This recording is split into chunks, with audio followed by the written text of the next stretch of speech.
पहले मैं धन्यवाद करना चाहता हूँ विशेष माइंड का और प्रिंसिपल मैम दीपा मैम का कि आपने हमें गाइड करा। और मैं आप सभी को नमस्कार करता हूँ। मेरा नाम गोपाल जी है। मैं भारत का यंगेस्ट साइंटिस्ट के रूप में जाना जाता हूँ और अभी मैं ऐसे साइंटिस्ट कार्य कर रहा हूँ हैदराबाद में। पिछले 9 साल से मैं रिसर्च एंड डेवलपमेंट में हूँ। जब मैं 10वीं क्लास में था पहला इनोवेशन करा था, उसमें हमारी उम्र 13 साल नहीं थी। तो जब मैं यहाँ पे बच्चों को देख रहा हूँ और जो मकसद है प्रीशियस माइंड, इस दुनिया के अंदर अगर सबसे बड़ा कोई चीज़ है तो वो इंसान का दिमाग है। आपको पता है एक चीज, इंसान आज तक में हाईएस्ट 10% अपने माइंड का यूज कर रखा है, 10%। और वो भी किए हैं हमारे आइंस्टाइन साहब ने। और हम लोग जो है वो 0.001% इस्तेमाल नहीं करते हैं जीवन में। दिमाग जो है वो बहुत बड़ा है, बहुत ज़्यादा सोचता है, बहुत ज़्यादा थिंकिंग करती है। आज के समय में जो पढ़ाई का सिस्टम है, जो आज के समय में प्रैक्टिकल नॉलेज है, वो हमारे एजुकेशन सिस्टम में कहीं ना कहीं दब जा रहा है। तो अभी जो मकसद है वो है हमारे एजुकेशन सिस्टम के अंदर प्रैक्टिकल साइंस को कैसा लाया जाए। मतलब हम जो विज्ञान पढ़ते हैं उससे विज्ञान पढ़ने की चीज़ नहीं होती है। विज्ञान हमारे जीवन का एक अभिन्न अंग होता है, उसका अभिन्न हिस्सा होता है। हम विज्ञान को जीना सीखते हैं। अब हमारे डेली लाइफ में साइंस का कहाँ इस्तेमाल होता है, वो अगर आज हम बच्चों को सिखाना शुरू करें। जो छोटे छोटे बच्चे हैं, विज्ञान कहता है कि एक बच्चा एक दिन में 450 क्वेश्चन क्रिएट करता है। वो 450 क्वेश्चन पूछता है अपने पेरेंट्स से। हम लोग भी पूछते थे, लेकिन जब वो बच्चा बड़ा हो जाता है धीरे धीरे, तो फिजिक्स का लॉ कहता है कि जब वो युवावस्था में आता है तो वो क्वेश्चन घट के हो जाते हैं 100। और उसके बाद जब वो धीरे धीरे और आगे जाता है तो उसका क्वेश्चन का मात्रा क्या रहता है, कम हो जाता है। क्यों? क्योंकि उस समय हमारे पास जो होती है वो एक कहते हैं ना, उसको क्या कहते हैं, एक्सपीरियंस, वो आ जाती है। ठीक है, जो बच्चे होते हैं उनके पास एक्सपीरियंस नहीं होता है तो क्वेश्चन ज़्यादा होता है। जब वो क्वेश्चन पूछते हैं वाई, क्यों, हाउ, कैसे, साइंस 2-3 वर्ड पे टिका हुआ है, जिसने पढ़ाई के दौरान वाई का क्वेश्चन करा, क्यों हम कर रहे हैं, क्यों पढ़ रहे हैं, और उस वाई का आंसर जब वो हाउ में देता है, कैसे इसको कर सकते हैं, वहीं से इनोवेशन होता है। तो हमने भी यही करा। और आज के समय में मेरा काम बेसिकली होता है केले के पेड़ के ऊपर मैं वेल्थ बनाता हूँ। जो आप केले का फल खाए होंगे, उसका पेड़ भी देखे होंगे, वो पेड़ 1 टाइम फ्रूट देता है, उसको बेकार कर देते हैं। ठीक है, खामोश काट देते हैं। तो वही पेड़ जो हमारा वेस्ट होता था, उसी से हमने वेल्थ जनरेट करा है। आज जो आपका सिंगल यूज प्लास्टिक हो गया, बायोडिग्रेडेबल प्लेट्स हो गए, थर्मोकॉल हो गया, कल पेपर इंडस्ट्री को रिप्लेस कर रहे हैं। पूरी दुनिया के अंदर हम एक ऐसा प्रोडक्ट बनाए हुए हैं जो केमिकल फ्री है और एनवायरमेंट फ्रेंडली है। और उसके बाद जो हमने प्लास्टिक डेवलप करा हुआ है, वो ऐसा प्लास्टिक है जो आप यूज करके उसको एनवायरमेंट में फेंक देंगे तो वो 6 महीने के अंदर मिट्टी बन जाएगा। तो आज दुनिया की सबसे बड़ी प्रॉब्लम है। उस प्रॉब्लम को हम और हमारी टीम ने सॉल्व करी है और इसके लिए भी हमें 250 करोड़ रुपये का फंडिंग भी मिला हुआ है, जो मैं प्लांट लगा रहा हूँ। तो मेरा सपना था, जब मेरे पिताजी एक फार्मर हैं, वो केले की खेती किया करते थे। और जब वो केले की खेती करते थे तो हमारा गाँव तो है ना गंगा नदी के किनारे। मैं बेसिकली बिहार से आता हूँ। बिहार में भागलपुर एक जगह है, वो वहाँ पे मेरा घर है।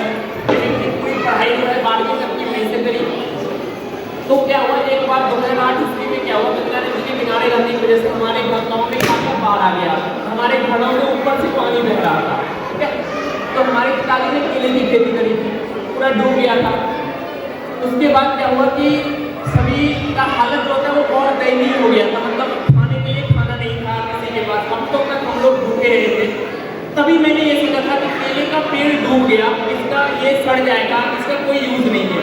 वहीं पे आम का पेड़ भी था, कटहल भी था, शीशम भी था, वो सब जब डूबा तो उसका यूज था। मतलब बाद में लकड़ी के रूप में बेचते थे। तो हमारे पिताजी की आंखों में जब आंसू था ना, उसने हमें प्रेरित करा कि आखिर क्यों ये पेड़ नहीं दिख रहा है, वाई। तो फिर मैंने उसी दिन अपने अंदर ये ठाना कि एक दिन ऐसा आएगा कि मैं इस पेड़ को ऐसा प्रोडक्ट बनाऊंगा कि ये पेड़ एक दिन दिखेगा। और मुझे टोटल 16 साल लग गए। 2008 में हमने वो सपना देखा। देखा था 2013 में हमने शुरू करा और 16 साल के बाद आज वो मैं प्रोडक्ट डेवलप कर रहा हूँ कि आज फार्मर्स का मैं पेड़ खरीद रहा हूँ और वो फार्मर्स पेड़ बेच भी रहे हैं, उनकी आमदनी दोगुनी हो गई है केले के किसानों की, और मैंने एम्प्लॉयमेंट जनरेट करा। और कम से कम इंडिया के अंदर आज के टाइम में पल्प का बिजनेस है वो 30 बिलियन डॉलर का है, 30 बिलियन डॉलर का है। आज इंडिया 3 करोड़ का पेपर खपत करता है और हम 1 करोड़ का पेपर बाहर से खरीदते हैं। वो 1 करोड़ का पेपर को हम कन्वर्ट कर रहे हैं केले के पेड़ से, जितना केले का पेड़ यूज हो रहा है उसका हम इस्तेमाल करेंगे और एक प्रोडक्ट बनाएंगे। तो हमने देखा कि इनोवेशन कितनी सारी प्रॉब्लम को सॉल्व कर सकता है। उसी तरह जो ये बच्चे होते हैं इसके दिमाग में अगर हम उनके क्वेश्चन के आंसर देते जाए, हम पेरेंट्स क्या करते हैं उससे क्वेश्चन करके उन्हें चुप करा देते हैं क्योंकि वो क्वेश्चन हमें भी नहीं पता रहता है, ठीक है। जिनका जिनको जो पता रहता है उनका आंसर देते हैं, जो नहीं पता रहता चुप करा देते हैं। धीरे धीरे यही प्रक्रिया चलती चली जाती है और एक समय ऐसा आता है कि बच्चों को सिर्फ हम ये बता देते हैं कि ये बात है, 10वीं करो, 12वीं करो, ग्रेजुएशन करो, एक नौकरी ले लो। हमारा सपना बस वही तो देखा है, जबकि विज्ञान कहता है किताबें कैसी जो लिखी गई चीजें हैं उससे आगे सोचो। तो हमने वही करा, हमने किताब जो लिखा था उससे आगे सोचा और आज हमारे यहाँ पे स्टोरीज हैं, हमारे यहाँ पे लेजेंड्स हैं और भी बहुत सारी चीजें हैं जिसको हम डेवलप कर रहे हैं। हमने नाम है जैन कुमारी रिसर्च एंड डेवलपमेंट। जो बच्चे हैं 4 साल से लेके 40-50 साल तक के जो लोग होते हैं वो प्लेटफॉर्म पे आते हैं। इसमें काम यही है कि आपके पास जो भी आइडियाज़ है आप लेके आइए, हम और हमारी टीम उस आइडिया को प्रोवाइड करेंगे, आपको फंडिंग प्रोवाइड करेंगे, आपको पूरी क्या कहते हैं आपको सिस्टम प्रोवाइड करेंगे, आपको प्रेजेंट कराएंगे, आपके इनोवेशन को प्रोडक्ट में कन्वर्ट कराएंगे। ये सब हमारा काम होता है। और उसी तहत आज ये खुशी की बात है कि हमारी ये संस्था young mind research and development में जो बच्चे हैं, young mind research and development आज नासा में सेलेक्ट हुई है। हमारी संस्था के जो बच्चे हैं नासा जा रहे हैं 16 अप्रैल को भारत को रिप्रेजेंट करेंगे। पूरी दुनिया में 30 स्कूल हाई स्कूल टीम का सेलेक्ट हुआ है, इसमें से एक टीम हमारी भी है जो जा रही है और पूरी दुनिया में सिर्फ एकमात्र एनजीओ है जो भारत से सेलेक्ट हुआ है। और हमें खुशी है कि जो भी बच्चे हैं वो पूरे भारत से हैं। इसमें से एक बच्चा हमारे टीम का मेंबर सभी है जो टीम लीडर है जो नासा जाएगा, भारत को रिप्रेजेंट करेगा। और अगले साल हो सकता है आपके भी बच्चे हमारे टीम में शामिल होकर नासा जाएं और भारत को रिप्रेजेंट करें और देश को गौरवान्वित करें। तो मैं सभी को बुलाना चाहूँगा एक बार स्टेज पर, एक बार जोरदार ताली बजाएंगे। ये लखनऊ से है, इनकी टीम हमारी टीम सभी ने मिलकर इसको पूरा डेवलप किया हुआ है। और हम चाहेंगे कि आपके जो बच्चे हैं अगर कोई बच्चा 14 साल से ऊपर की उम्र का है तो हमारी संस्था में रजिस्टर हो सकता है और अगले साल जो टीम बनाएंगे हो सकता है वो बच्चा टीम का हिस्सा बने और नासा जाए, देश को रिप्रेजेंट करे, देश को गौरवान्वित करे। और खुशी की बात है कि हम जो बने हैं हमने एक ऐसा प्लेटफॉर्म बनाया जहाँ पे आपके जैसे बच्चे, आपके जैसे लोग, आपके जैसे जो आगे बढ़ने वाले क्यूरियस माइंड के बच्चे हैं वो आगे बढ़ सकें, ये हमारा कामना है।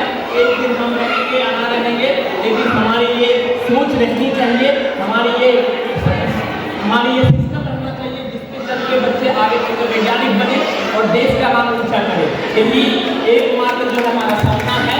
बाकी जो है आज आप लोगों का त्योहार है, आप लोगों का दिन है, आप लोगों का एक खुशी है। मैं धन्यवाद करना चाहता हूँ ये मिस माइंड का, दीपा मैम का एक बार जोरदार ताली बजाएंगे। और एक बात मैं हर मंच से कहता हूँ, किसी ने कहा था कि देश की जिम्मेदारी नहीं है मुझे आगे बढ़ाने की, देश की जिम्मेदारी नहीं है मुझे आगे बढ़ाने की, मेरी जिम्मेदारी है देश को आगे ले जाने की, क्योंकि 140 करोड़ से हमारा देश बना है। तो मैं एक बार पुनः आप लोगों का धन्यवाद करता हूँ और आशा करता हूँ कि आप लोग सभी स्वस्थ रहें और अपने बच्चों के अंदर जो क्यूरियोसिटी है उसको बढ़ाने में मदद करें। और बाकी जो हमारी कहानी है वो मूवी के रूप में आएगी, बड़े पर्दे पे तो जरूर देखेगा। हमारे ऊपर बॉलीवुड की बहुत चल रही है। Thank you. एक बार समीर आप थोड़ा सा बताएं कि कैसे गाना करनी है। Hello everyone, my name is Samir Yasin. I belong from Kanpur and basically मैं बहुत ही नॉर्मल फैमिली से हूँ। My father serves in the army and मुझे भी innovation and ऐसी चीज़ों में ज़्यादा इंटरेस्ट मिला because my parents had told me top 10, you need top 12 and उसके बाद आपको JEE क्रैक करना है, you need to go to IIT, right? So what happened was in grade 10 मुझे थोड़ा सा इंटरेस्ट आने लगा चीज़ों में कि कैसे चीज़ें वर्क करती हैं। मैंने इनिशियली क्या करा, मैंने थिंग्स के बारे में पढ़ा। बेसिकली आपने ड्रोन्स के बारे में सुना होगा। So what I did was I bought a drone, I disassembled it and then recreated a different version of it from scratch. तो इसी तरह like right now I started in 2016. तो इसी तरह I went for a summer school with ISRO and IIRS. There I learned about geospatial technology and satellites. From there मैंने international astronomy and एस्ट्रोनॉमिक्स competition में भी India को represent कराया है और गोल्ड भी लाया था। एंड तो ऐसे ही मैंने अलग अलग इनोवेशंस करी। I have created medical drone for underserved areas, मतलब basically it will help people जो डिजास्टर एरियाज होते हैं वहाँ पे एंड आर्म फोर्सेस। एंड वहीं से लेके ऐसे जर्नी चलती रही and I met Gopal sir and there is a competition for NASA NCRC, NASA lunar exploration rover था, जिसमें many students from throughout the world they come together and create a rover for NASA's Artemis mission, जो moon पे जाएंगे। अभी आपको कैसे पता होगा नासा के कुछ एस्ट्रोनॉट इंडिया ने भी गवर्नमेंट में सेलेक्ट करेंगे। वैसे ही उसी मिशन के लिए नासा ने स्टूडेंट्स के लिए, जैसे कि आप ज़्यादातर पेरेंट्स हैं, टीचर्स हैं, एजुकेटर्स हैं, तो जो स्टूडेंट्स ने innovation and STEM engagement increase करने के लिए नासा ने कॉम्पिटिशन स्टार्ट करा था। And as the team leader of that team I am glad that our team has been selected for NASA NCRC and we will be representing India this year in April at the Marshall Space Flight Center. And this is all possible because of Young Mind and Research and Development Organization also, because हमें India में innovation के लिए हमारी जो government और organisation है, हमारे clear path बना हुआ है कि हमें सिर्फ टॉप करना है एंड हमें सिर्फ कॉम्पिटिटिव एग्जाम स्टार्ट करने हैं and at the end of the day जितना भी हमारा बेस्ट टैलेंट होता है वो कंट्री छोड़ के दूसरी कंट्री में चला जाता है। तो इसीलिए बिकॉज ऑफ सर मेरे जो इनोवेशंस थे वो शाइन कर पाए एंड सर ने हमारी बहुत हेल्प करी है। Because of that now we are representing India all because of him and the hard work of all our Indians. And well basically this is it about me and about biometry.